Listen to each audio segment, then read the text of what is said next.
বন্ধুরা আমরা এত টাকা পয়সা খরচ করে যে ইন্ডিয়া যাওয়ার যে পরিকল্পনা করি, আসলে আমাদের বাংলাদেশেই কি পরিমাণ যে জায়গা আছে এখনো ঘোরার বাকি, এখানে না আসলে বুঝতাম না। এই দেখেন মিলন ভাই কি বলে, এটা একদম পুরা মেঘালয়ের কপি।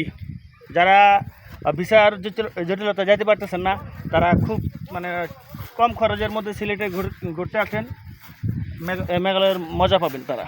আসলে দেখেন জায়গাটা কত সুন্দর, পাহাড় পর্বতে ঘেরা এবং কিছু দূর ফাঁকে ফাঁকে অনেক বড় বড় চা বাগান। ওই যে সামনের দিকে বিশাল বড় চা বাগান দেখা যাচ্ছে, ওই যে মেঘালয়ের পাহাড় দেখা যাচ্ছে, ওই যে ওই দেখেন ওই পাশেও কিন্তু মাঝখানে বিশাল বড় গিরিখাত পার হয়ে তারপর হচ্ছে আবার চা বাগান। গল্প মাঠ, এই যে এখানে গল্প মাঠ, তারপরে পাশাপাশি অনেক বাগান আছে, ওই পিছন দিকেও চা বাগান আছে। আসলে অনেক গুরুত্বপূর্ণ একটা ব্যাপার, প্রত্যেকটা মানুষকেই কোনো না কোনো জায়গায় ভ্রমণে যাওয়া উচিত, বছরে 5-10 বার ঘোরা উচিত।